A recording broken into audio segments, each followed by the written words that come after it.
Sabe o que é ler a palavra de Deus? É isso que você está vendo. Você está no escuro, perdido, desorientado, mas quando você usa a sua fé, quando você medita na palavra de Deus com o coração aberto, disposto a obedecer, a amar o Senhor que escreveu, inspirou os seus servos a escrever essa palavra, então olha o que acontece. A luz, ela entra na sua vida, faz parte da sua vida e passa a guiar você por ela. Então, quem tem a luz está seguindo o Senhor Jesus e é luz nesse mundo. Enquanto o mundo continua mergulhado nas trevas, aqueles que seguem Jesus estão iluminados por Ele. Vamos pedir a direção? Meu Deus, obrigado por iluminar-nos com a Tua luz, com a Tua força. Dá-nos saúde, meu Deus. Dá-nos força para que possamos prosseguir sem desanimar, sem olhar para trás, mas permanecer firme até o final. Senhor Jesus, perdoa os nossos pecados, nossos erros, nos dá condições de ler, meditar, entender a Tua palavra, a palavra do Senhor. Em nome de Jesus. Amém. Então hoje, Números 22, eu vou tentar chegar ao 23, mas como ele é um pouco grande, né? Ele tem bastante versículos e o conteúdo dele também é muito rico, muito forte. Então, vamos ver se a gente chega até lá, senão, com certeza, vamos ler só esse, tá bom? Números 22, versículo 1. Depois, partiram os filhos de Israel e acamparam-se nas campinas de Moabe, além do Jordão, na altura de Jericó. Vendo, pois, Balaque, filho de Zippor, tudo o que Israel fizera aos amorreus, Moabe temeu muito diante deste povo, porque era numeroso, e Moabe andava angustiado por causa dos filhos de Israel. Então Moabe era um rei, né? Esse rei, ele pertencia aos inimigos do povo de Deus. Eles sabiam que havia uma promessa dada por Deus, que toda aquela terra onde eles estavam, que inclusive, se você for lendo a história, você vai ver que Abraão comprou, Isaac comprou, Jacó comprou muitas daquelas terras. E na ida deles para o Egito, muitos inimigos se ocuparam daquelas terras, que era do povo de Deus. Então, eles sabiam da promessa feita a Abraão, que toda aquela extensão de terra seria do povo de Deus. Então, eles estavam indevidamente, mas eles se achavam e acham-se até os dias de hoje dono daquelas terras. Olha só. Por isso Moabe disse aos anciãos dos midianitas: agora lamberá esta congregação tudo quanto houver ao redor de nós, como o boi lambe a erva do campo? Naquele tempo Balaque, filho de Zippor, era rei dos Moabitas. Este enviou mensageiros a Balaão, filho de Beor, a Petor, que está junto ao rio, na terra dos filhos do seu povo, a chamá-lo, dizendo: eis que um povo saiu do Egito, e eis que cobre a face da terra e está parado defronte de mim. O comentário do bispo diz assim: Balaque, rei de Moabe, temia a força dos israelitas, pois tomou conhecimento por meio de mensageiros e espiões das grandes vitórias desse povo. Seu pavor era tanto que chegou a comparar Israel a um boi que marchava rumo à conquista da sua terra, enquanto devorava os povos como grama. Balaque elaborou uma estratégia espiritual a fim de aniquilar e tirar dos filhos de Israel a bênção de Deus que estava sobre eles.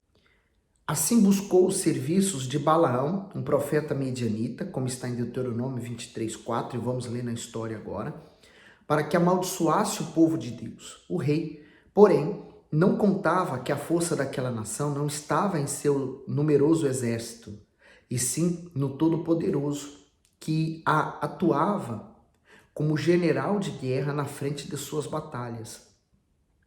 Da mesma forma, quando temos Deus como nosso aliado, somos protegidos dos nossos adversários, pois ele faz questão de nos defender. Então, a força de Israel não estava no armamento, nos soldados, até porque Israel havia acabado de sair do Egito, ainda era um povo que tinha uma mente de escravo. Lembra as dificuldades que nós estamos lendo de Moisés conduzir esse povo em direção à terra prometida? Então, ele não sabia disso.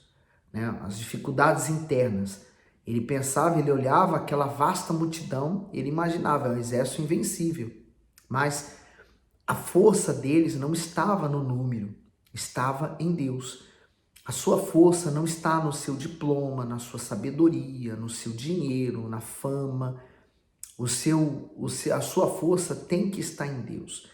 Olha o 6. Vem, pois, agora, rogo-te, amaldiçoa-me este povo, pois mais poderoso é do que eu. Talvez o poderei ferir e lançar fora da terra, porque eu sei que a quem tu abençoares será abençoado, e a quem tu amaldiçoares será amaldiçoado. Então, esse Balaão aqui, ele inclusive aparece em Apocalipse também. Balaão, ele era aquele, não é barro nem tijolo, né? É aquele ditado, não chove, não molha. É aquele profeta que cortava para os dois lados, né? Que hoje, nos dias de hoje, a gente chama do bruxo. Se você vai para ele querendo fazer o bem, ele fala, não, eu faço bem, eu mexo com a ala branca. Mas se eu vou querendo me vingar, fazer o mal contra alguém, ele fala assim, não, eu também faço, eu mexo com a ala negra. Quer dizer, ele trabalha com os dois lados, né? Com bem e com mal. Então, assim era Balaão. No 7. Então foram-se os anciãos dos Moabitas e os anciãos dos Midianitas com o preço dos encantamentos nas suas mãos. E chegaram a Balaão e disseram-lhe as palavras de Balaque. O comentário do bispo diz assim, ó, Balaão seguiu o Deus de Israel, apesar de não ser israelita. O Senhor chegou a falar com ele algumas vezes, mas no decorrer dos anos, sua fé se esfriou e ele se tornou uma referência de apóstata das Escrituras. Olha só o que está aqui em 2 Pedro 2, 15 ao 16. Os quais, deixando o caminho direito, erraram seguindo o caminho de Balaão, filho de Beor, que amou o prêmio da justiça, mas teve a repreensão da sua transgressão. O mudo jumento, falando uma vez uma voz humana, impediu a loucura do profeta. Por causa da ganância, Balaão se corrompeu, mas continuou como guia espiritual para satisfazer aos próprios interesses. Estava disposto a amaldiçoar Israel em troca de riquezas, e só não fez porque foi impedido por Deus. Os princípios perversos de Balaão estão presentes em muitas pessoas nos dias atuais que não se importam com os aflitos. Isto é, em vez de auxiliá-los, os amaldiçoam com palavras falsas e doutrinas malignas, interesseiras. É forte, né? Quer dizer, Balaão, ele era um vendido. Ele se vendia por dinheiro. Ele fazia qualquer coisa para ter um retorno financeiro. Ah, sabe aquelas pessoas materialistas? Elas não entendem que tudo vai passar, um dia tudo acaba. 8. E eles lhe disse, passai aqui essa noite e vos trarei a resposta como o Senhor me falar. Então os príncipes dos Moabitas ficaram com Balaão. E veio Deus a Balaão e disse, quem são estes homens que estão contigo? E Balaão disse a Deus, Balaque, filho de Zippor, rei dos Moabitas, os enviou a mim dizendo, eis que o povo que saiu do Egito cobre a face da terra. Vem agora, amaldiçoa-o. Porventura poderei pelejar contra ele e expulsá-lo? Então quer dizer, havia um povo, quem tirou ele do Egito? Foi Deus. Agora Balaão está consultando o próprio Deus, o próprio que tirou aquele povo do Egito, que tirou daquela lama e que agora vem guiando esse povo pela terra. Ele foi contratado, Balaão foi contratado para amaldiçoar aquele povo. Mas olha o que acontece, no 12. Então disse Deus a Balaão, não irás com eles, nem amaldiçoarás a esse povo, porquanto é bendito. Então Balaão levantou-se pela manhã e disse aos príncipes de Balaque, ide à vossa terra, porque o Senhor recusa deixar-me ir convosco. E levantaram-se os príncipes dos Moabitas e vieram a Balaque e disseram, Balaão recusou vir conosco. Porém, Balaque tornou a enviar mais príncipes, mais honrados do que aqueles, os quais foram a Balaão e lhe disseram, assim diz Balaque, filho de Zippor, rogo-te que não te demores em vir a mim, porque grandemente te honrarei e farei tudo o que me disseres. Vem, pois, rogo-te, amaldiçoa-me este povo. Então Balaão respondeu e disse aos servos de Balaque, ainda que Balaque me desse a sua casa cheia de prata e de ouro, Eu não poderia ir além da ordem do Senhor, meu Deus, para fazer coisa pequena ou grande. O comentário do versículo 18. Senhor, meu Deus, embora Balaão aparentasse obedecer a Deus ao recusar fazer a vontade de Balaque, desejava que o Senhor mudasse de ideia para satisfazer a própria avareza. Exteriormente, ele se sujeitava ao Altíssimo, mas interiormente lhe resistia. Assim como Balaão, muitas pessoas que declaram obediência ao Eterno têm na realidade a intenção de agradar a si mesmas. Isto é, sua submissão é mostrada apenas nas palavras, pois no fundo se opõem à voz divina. Na verdade, não querem abandonar o pecado e muito menos ter uma vida de renúncias para agradar a Deus. Então, na verdade, ele está em cima do muro, né? Aquele chamado em cima do muro. Ele não se decidiu no que ele quer fazer. E esse é um perigo muito grande para aqueles que não se firmam, não se entregam, não se rendem a Deus. Continuando agora no 19. Pois rogo-vos que também aqui fiques essa noite, para que eu saiba o que mais o Senhor me dirá. Veio, pois, Deus a Balaão de noite e disse-lhe: se aqueles homens te vierem chamar, levanta-te, vai com eles, todavia farás o que eu te disser. Então Balaão levantou-se pela manhã e albardou a sua jumenta, e foi com os príncipes de Moabe. O comentário daqui diz assim, ó, mesmo contra sua vontade, o Altíssimo permitiu que Balaão fosse com os moabitas. O profeta tinha intenção de dizer e fazer o que o Senhor não queria, porque desejava receber a recompensa de Balaque. Da mesma forma, quantos discípulos do Senhor Jesus hoje têm negligenciado os conselhos contidos em sua palavra? Isto é, contrariam a vontade divina para fazer do seu próprio jeito. Assim, ao invés do caminho estreito e sacrificante que conduz à vida eterna, preferem o caminho mais fácil e permissivo que conduz à perdição. Que ninguém se engane, pois também haverá consequências das escolhas erradas feitas ao longo da vida. Essa indicação de Mateus 7, 13 e 14 diz: entrai pela porta estreita, porque larga é a porta, espaçoso o caminho que conduz à perdição, e muitos são os que entram por ela. E porque estreita é a porta e apertado o caminho que leva à vida, e poucos há que a encontrem. Então, de alguma forma, ele queria que Deus aceitasse, né, a ida dele para lá, porque ele tinha os interesses dele. Sabe, isso mostra também que Deus não vai contra os nossos interesses, né? Se eu escolho, se eu estou obstinado a fazer uma coisa errada, Deus não vai contra, né? Ele vai simplesmente aceitar, vai fazer o quê? A pessoa está obstinada a fazer o que é errado e ele não vai contrariar aquela pessoa. Então, isso é um ponto. Segundo ponto, você viu que Deus falou ali, através da boca do Senhor Jesus, sobre a porta larga e a estreita? Então Balaão, ele na verdade, ele quer passar pela porta larga, porque ele quer os benefícios desse mundo. Ele não estava disposto a sacrificar a sua vontade, ele estava disposto a fazer a sua vontade. Então, nesse quesito, ele queria passar pela porta larga e ignorando a porta estreita. Aí ele diz assim, ó, no 22, e a ira de Deus acendeu-se, porque ele se ia, e o anjo do Senhor pôs-se-lhe no caminho, por adversário, e ele ia caminhando, montado na sua jumenta, e 2 de seus servos com ele. Então, quer dizer, Deus não queria que ele fosse, ele foi meio que mesmo na vontade dele, né? No desejo dele. No 23, viu, pois, a jumenta o anjo do Senhor, que estava no caminho, e com a sua espada desembainhada na mão, pelo que desviou-se a jumenta do caminho, indo pelo campo. Então Balaão espancou a jumenta para fazê-la tornar ao caminho. Mas o anjo do Senhor pôs-se numa vereda entre as vinhas, havendo uma parede de um lado e uma parede do outro lado. Vendo, pois, a jumenta, o anjo do Senhor encostou-se contra a parede e apertou contra a parede o pé de Balaão. Por isso tornou a espancá-la. Então o anjo do Senhor passou mais adiante e pôs-se num lugar estreito, onde não havia caminho para se desviar nem para a direita nem para a esquerda. Quer dizer, eu vejo aqui também uma tentativa, né? Deus mostrando para aquela pessoa, dando sinais de que ela está mal, que a coisa está desandando, que ela não está no caminho certo.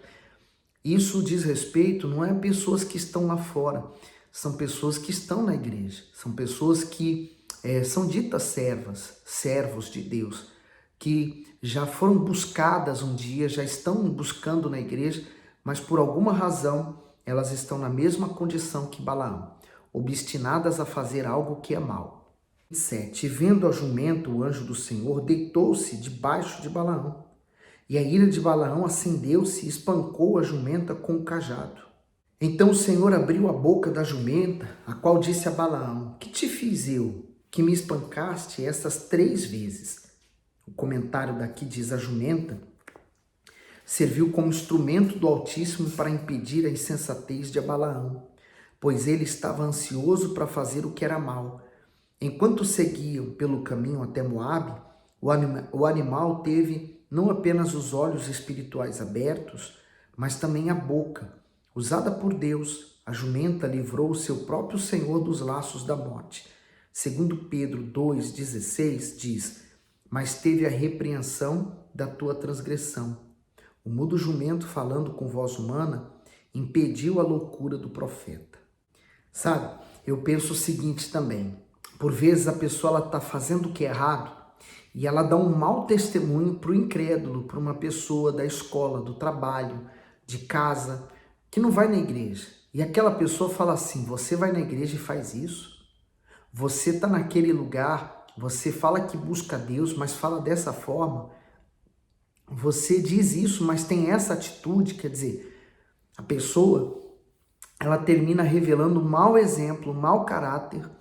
E aí o próprio incrédulo, por vezes, usado por Deus, fala com a pessoa, né? Tenta alertar ela, tenta mostrar para ela o erro dela, né? Mas quando a pessoa está obstinada a fazer o que é errado, ninguém muda a ideia dela. Olha o 29. E Balaão disse à jumenta: Por que zombaste de mim? Quem dera tivesse eu uma espada na mão, porque agora te mataria. E a jumenta disse a Balaão: Porventura, não sou a tua jumenta, em que te cavalgaste desde o tempo em que me tornei tua até hoje? Acaso tem sido o meu costume fazer assim contigo? E ele respondeu: Não. Então o Senhor abriu os olhos a Balaão, e ele viu o anjo do Senhor, que estava no caminho, e a sua espada desembainhada na mão, pelo que inclinou a cabeça e prostrou-se sobre a sua face. Então quer dizer, Balaão, cego pelo dinheiro, cego pelo que ele iria receber, não conseguia ver que ele estava fazendo erro, né? Mas agora os olhos dele se abriram. Olha o 32. Então o anjo do Senhor lhe disse: Por que já 3 vezes espancaste a tua jumenta? Eis que eu saí para ser teu adversário, porquanto o teu caminho é perverso diante de mim. Então, olha o caminho, né? Ele saiu do caminho certo. Jesus falou assim: eu sou o caminho. Quem trilha o caminho de Jesus está caminhando o caminho estreito, né? O caminho apertado do sacrifício, da renúncia. E pelo contrário, porque o caminho é largo, o que ele encontrava? Ele encontrava a sua vontade, os seus desejos escusos, né? Olha o 33. Porém a jumenta me viu e já 3 vezes se desviou de diante de mim. Se ela não se desviasse de diante de mim, na verdade, eu agora te haveria matado e a ela deixaria com vida. Então Balaão disse ao anjo do Senhor: Pequei porque não sabia que estavas neste caminho, para te opores a mim. E agora, se parece mal aos teus olhos, voltarei. O comentário do 34 do bispo diz: Pequei, para Deus, palavras cheias de pesar, vindas de quem não reconhece o seu pecado e não busca o perdão divino. São vazias e enganosas. Balaão, Saul, está lá em 1 Samuel 15, 24, Judas Iscariotes, Mateus 27, 4, são exemplos disso. Embora as palavras deles parecessem sinceras, o que eles sentiam não passavam de remorso, diferentemente de Davi, que apesar de ter pecado, se arrependeu de verdade e por isso foi restaurado. Vamos conferir? 2 Samuel 12, 13 diz: Então disse Davi a Natã: Pequei contra o Senhor e disse Natã a Davi, também o Senhor perdoou o teu pecado, não morrerás. Então, todos estes pecaram, mas pecaram conscientes e não queriam mudar de ideia, né? Como ele, pequei, porque não sabia, ele sabia, no fundo ele sabia, porque Deus já tinha falado para ele não fazer. Mas o desejo, a cobiça pelo dinheiro, falava sempre mais alto dentro dele. O 35, e disse o anjo do Senhor a Balaão, vai-te com esses homens, mas somente a palavra que eu falar a ti, esta falarás. Assim Balaão se foi com os príncipes de Balaque. Você pode até falar assim, mas então Deus está confuso, porque primeiro Deus mandou ele ir, depois se opõe no caminho. Ué, não está certo. Deus então foi injusto? Não, não foi injusto. Sabe por quê? Deus realmente mandou ele ir, mas para não fazer o mal, para não fazer o que estava no coração dele. Mas no caminho, com certeza, a intenção, o desejo que já havia dentro dele era a cobiça pela riqueza. Então, Deus já estava vendo o que estava dentro, não o que estava fora. Por isso que ele se opôs. E novamente Deus então fez tudo isso acontecer para chamar a atenção dele, olha, não faça besteira. E ele voltou então, não, tá bom, não vou fazer, mas o coração dele ia enganar ele de novo.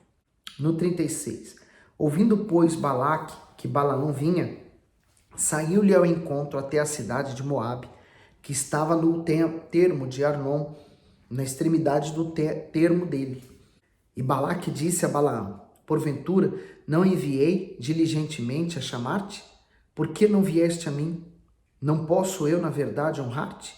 Então Balaão disse a Balaque, eis que eu tenho vindo a ti, porventura poderei eu agora, de alguma forma, falar alguma coisa?